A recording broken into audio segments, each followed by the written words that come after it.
పరలోకం మూసివేయబడింది, అనారోగ్యం వచ్చింది, మూడోది పేదరికం వచ్చింది. ఇటు తిరుగు, మీకు అర్థమైతే చెప్తున్నాను. చేతులు ఇలా పెట్టరా, వీడి 3 రౌండ్లు వేసి కట్టేవయా. 1 2 వీడు మొత్తం చెప్పారు, నేను 3 వేసావా? జాగ్రత్తగా వినండి. ఇప్పుడు 3 శాపాలు ఉన్నాయి. ఆదాం లేకపోతే మనిషి. వీడి మీద ఎన్ని శాపాలు ఉన్నాయి?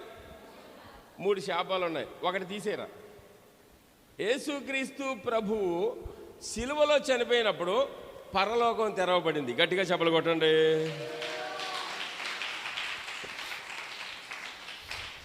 ఒక శాపం పోయిందా లేదా? ఆయన పొందిన దెబ్బల చేత మనకు స్వస్థత. ఇంకోటి తీసేరా, ఇలా ఉంచరా. నువ్వు పట్టుకొని పైకి లేపించాలి, కనపడాలిగా. వీడికి ఇప్పుడు పరలోకం తెరవబడింది, స్వస్థత వచ్చేసింది. కానీ ఇంకో బంధకం ఉందా లేదా? చెప్పాలి గట్టిగా. ఇంకో బంధకం ఉందా లేదా? గట్టిగా చెప్పాలి. అదే పేదరికం. అది పోవడం గురించి ఎవరికి తెలియలేదు. జాగ్రత్తగా వినండి. ఇప్పుడు 3 బంధకాల్లో 2 పోయాయి. పైకి లేపరా. ఇప్పుడు బంధకం ఉందా లేదా? ఉందా లేదా? గట్టిగా చెప్పాలి, అందరూ చెప్పాలి. నువ్వు పేదరికంలో ఉంటే సైతాను పాదాల కింద ఉన్నట్లే. రక్షణ పూర్తిగా నీ మీదకి వచ్చినట్లు కాదు. నువ్వు ఖచ్చితంగా పేదరికం నుంచి బయటపడాలి. చెప్పలు కూడా స్తోత్రం చెప్పండి గట్టిగా. హల్లెలూయా.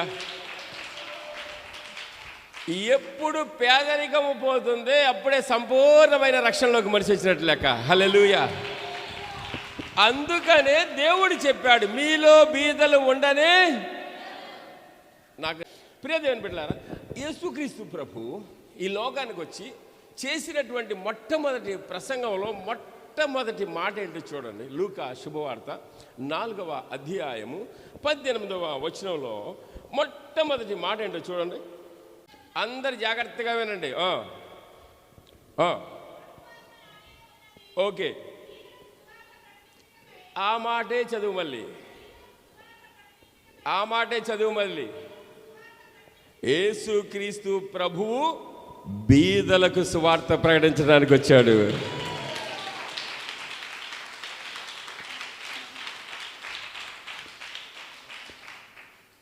ఆయన పరిచర్య బాప్తిసం అయిపోయిన తర్వాత, సైతాను చేత శోధించబడిన తర్వాత, 40 దినాల ఉపవాసం అయిపోయిన తర్వాత ఆయన మినిస్ట్రీ స్టార్ట్ చేశాడు. ఆ మినిస్ట్రీ స్టార్ట్ చేసినప్పుడు ఒక సినగోగులోకి వెళ్ళాడు ఆయన. సినగోగు అంటే యూదులు ప్రార్థన చేసుకునే స్థలాన్ని సినగోగు అంటారు.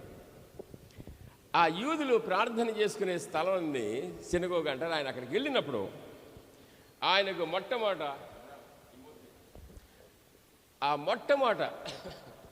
ఆయనకి బైబిల్ ఇచ్చారు. జాగ్రత్త నీళ్ళు.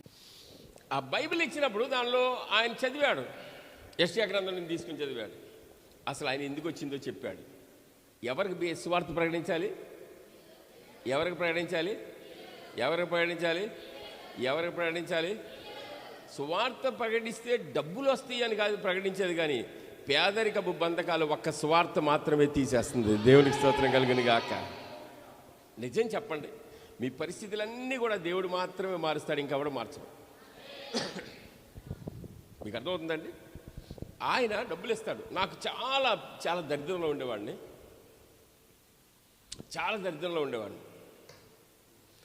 తినడానికి బాధ ఉంటే అసలు ఎంత దరిద్రం అంటే పెద్ద అసలు చెప్పడానికి వీల్లేదు. నాన్నగారు, మా అబ్బాయికి నాకు 2 కొడుకులు, వాళ్ళిద్దరు ఇప్పుడు పాస్టర్లే.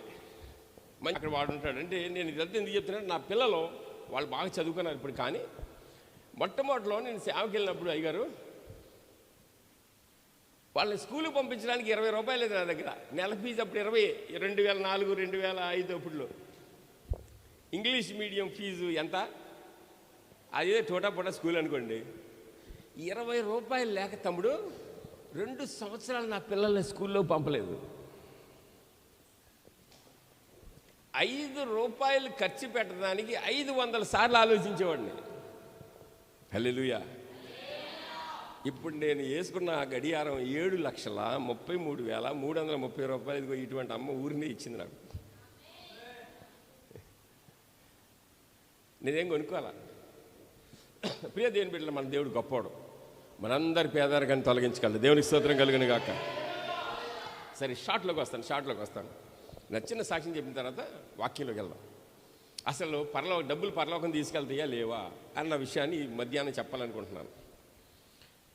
2004, 2005, 2006 నేనేమనుకున్నానంటే, అమ్మగారు ప్రార్థన చేస్తే డబ్బులు వస్తాయి అనుకున్నాను.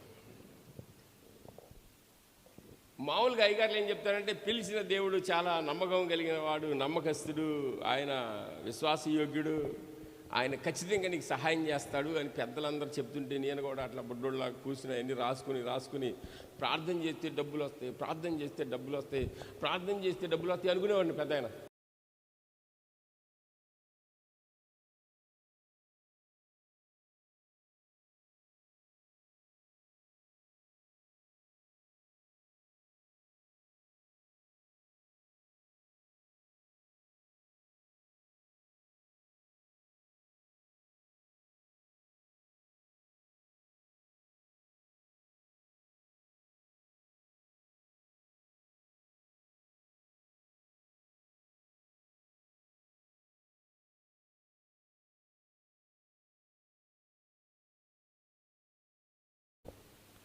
నేను ప్రార్థన చేసేవాడిని దరిద్రం పోవాలని 1 గంట, 2 గంటలు, 3 గంటలు, 4 గంటలు, ఒక రోజు అయితే 18 గంటలు ప్రార్థన చేశాను.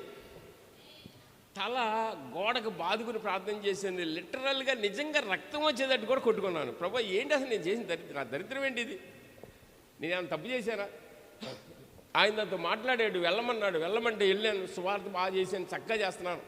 1500 మందికి బాప్తీసాలు ఇచ్చాను. 300 మంది బ్రాహ్మణులకు బాప్తీసం ఇచ్చాను. నేను ఆల్ ఇండియా బ్రాహ్మణ సంఘం అధ్యక్షుడి తల్లి, నా విశ్వాసి 15 సంవత్సరాల నుంచి.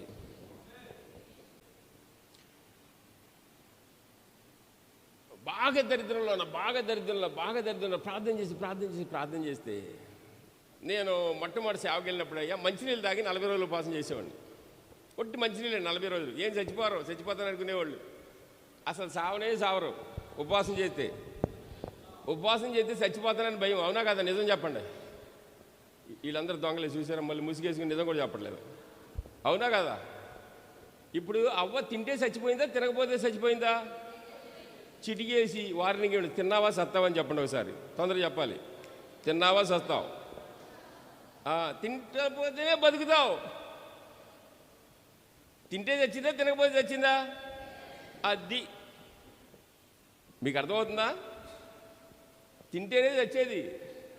దేవునికి స్తోత్రం కలుగును గాక. నేను ఉపవాసం చేస్తున్నాను. 2006లో అనుకుంటా, జూన్ 25 అనుకుంటా, పగలం. అప్పుడు అందరూ ఎలగొట్టేస్తున్నారు, అదిగట్లేకపోతున్నాం. షార్ట్లు చెప్తున్నారు టెస్ట్ మని. తర్వాత వాక్యంలోకి వెళ్దాం. ఒక కోమట ఆయన ఉన్నాడు మా ఊళ్ళో. ఆయనకి ఒక గోశాల ఉంది, కానీ ఏం పశువులు లేవు, డబ్బులు లేవు. అది అడిగే అద్దెకి 4,000కి ఇచ్చాడు. చాలా పెద్దది, ఒక 2-3 వేల గజి ఉంది. ఒక బిల్డింగ్ ఇక్కడ ఉంటుంది, ఇదంతా ఖాళీ.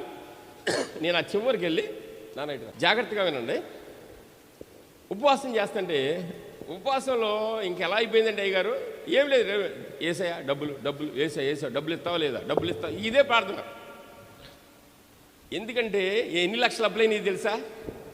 85 లక్షలు అప్పులైనవి.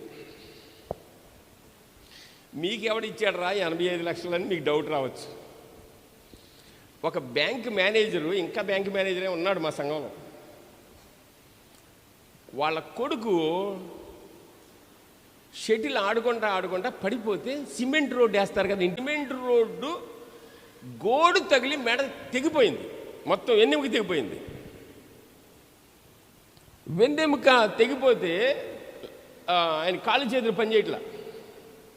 ఆయన హైందవుడు. ఆయన ప్రార్థన చేస్తుంటే వాళ్ళ గురువు గారు కనిపించాడంట. ఆయన హైందవుడు. వాళ్ళ గురువు గారు కనిపించి అన్నాడంట, ఇదిగో నాయన సూర్య, ఆయన పేరు బిఎస్ సూర్య గారు, ఇప్పుడు కూడా bank manager, Canara bank manager, government bank manager. ఆయన నేనగా దేవుడు పలానా చోట బాలసుందరం అని ఒక అయ్యగారు ఉంటారు, నా పేరు బాలసుందరం. ఆ అయ్యగారి దగ్గరికి వెళ్ళు, దేవుడు ఎవడో చెప్తాడు, ఆయన ప్రార్థన చేస్తారు, మీ కొడుకు బాగుపడతాడని చెప్పాడంట. బ్యాంక్ మేనేజరు వాళ్ళ కొడుకు విదేశీలో వ్యాపారం చేసేవాడు, ఫ్రాన్స్లోను ఇటలీలోను. ఆయనకి షూ కంపెనీలు ఉన్నాయి. ఆగ్రాలో 4,000 షూ 400 రూపాయలకి వస్తుంది. ఆగ్రాలో అందరూ ఇంటింట్లో షూ చేస్తారు, ఆడవాళ్ళు మగవాళ్ళు వాళ్ళందరికీ. బాటా కంపెనీ వాళ్ళు కూడా కొనుక్కుంటారు వాళ్ళ దగ్గర నుంచి. ప్రతి ఇంట్లో షూ చేస్తారు, 300కి వస్తాయి. ఇక్కడ 3,000 4,000 అమ్ముతారు అట్లా. వాళ్ళ కొడుకు ఏం చేశాడంటే ఇక్కడ షూ మంచి క్వాలిటీ షూ తీసుకెళ్ళి ఇటలీలో ఫ్రాన్స్లో షాపులు పెట్టుకున్నాడు. అక్కడి నుంచి చూడటానికి వచ్చాడు. ఇలా జరిగింది. దేవుడు మాట్లాడితే ఆయన నా దగ్గరికి వచ్చాడు. నేను ప్రార్థన చేస్తే దేవుడి దేవాలు ఆయన స్వస్థపడ్డాడు. దేవుడికి స్తోత్రం కలుగునుగాక. స్వస్థపడిన తర్వాత స్వస్థపడితే ఆటోమేటిక్గా ఆయన మారిపోతాడుగా. మారిపోయాడు. నేను పడే దరిద్రం చూసి ఆయన ఓర్చుకోలేక బ్యాంక్ మేనేజర్ 85 లక్షలు అప్పులు ఇచ్చాడు. ఆయన పేరు మీద, ఈయన పేరు మీద, విశ్వాస పేరు మీద, వాళ్ళ పేరు మీద, వీళ్ళ పేరు మీద. అప్పు అయితే ఇస్తారు కానీ తీరుస్తారా? తీరవరు కదా. నాకు తెలిసిన వాళ్ళందరి దగ్గర అప్పులు చేసేసాను. నేను కొంచెం మంచోడిని, అందువల్ల అప్పులు ఇచ్చారు. వీడు ఎగ్గొట్టేవాడు కాదులే, కొంచెం మంచి టెస్ట్ మనీ కలిగిన వాడు, వీడు ఎగ్గొట్టలే అని కొంచెం అప్పులు ఇచ్చారు. ఒకసారి ఇస్తారు, రెండోసారి ఇస్తారు, మూడోసారి ఇస్తారా తమ్ముడు? నాకే తింటాగలేవు.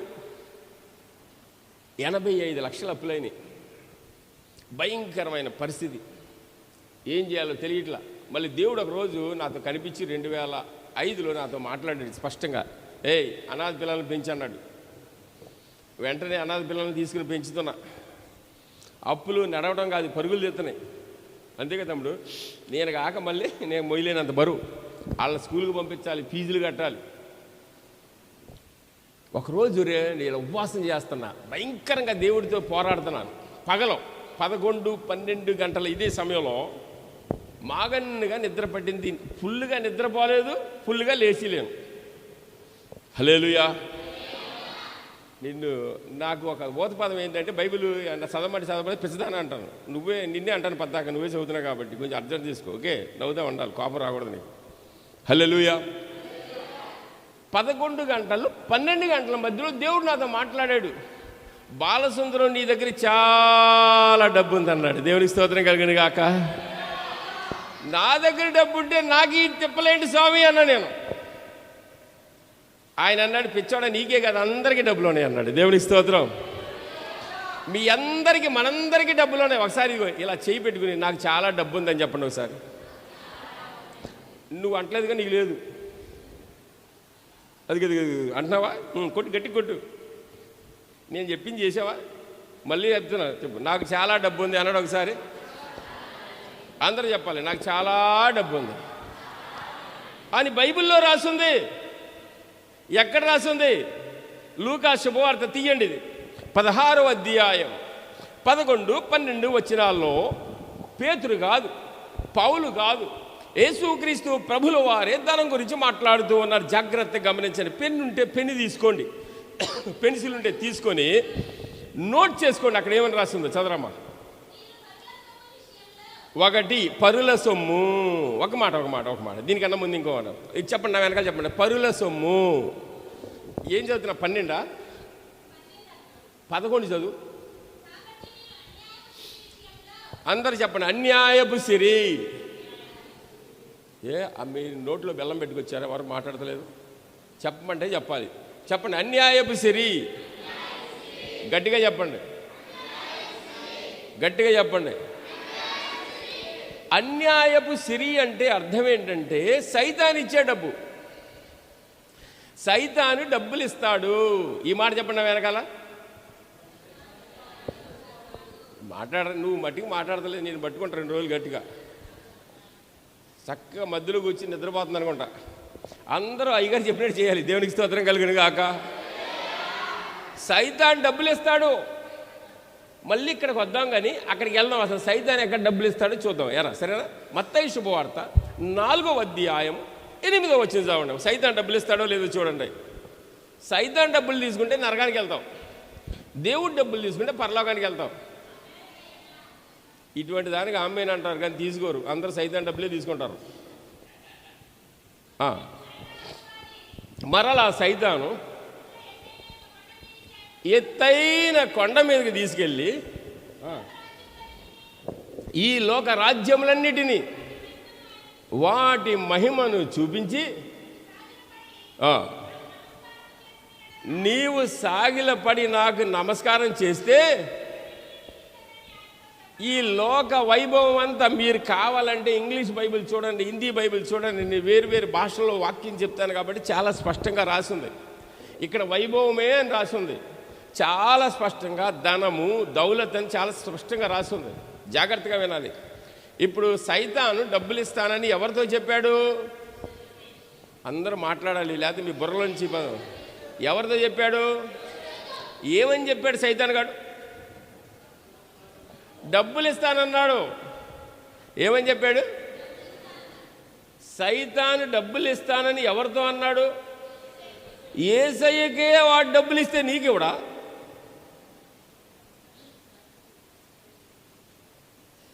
ఏమంటే అయ్యారు, 99% మన దగ్గర ఉంది సైతాన్ డబ్బే. హల్లెలూయా. నిజంగానే, అబద్ధాలు చెప్పట్లేదు, నిజంగానే. అసలు డబ్బు గురించి ఎవరైనా ఎక్కడైనా పెద్ద దాసులు, దేవుని దాసులు పడిపోయారంటే డబ్బుల్లోనే పడిపోయారు. నేను ఓపెన్గా చెప్తున్నాను, ఎందుకంటే ఇది ఇంటర్నెట్లో ఉంది. పాల్ యాంగిచో పేరు చెప్పండి ఒకసారి గట్టిగా. ఆయన గురించి ఎంతమందికి తెలిసి చేతుల పైకి ఎత్తండి.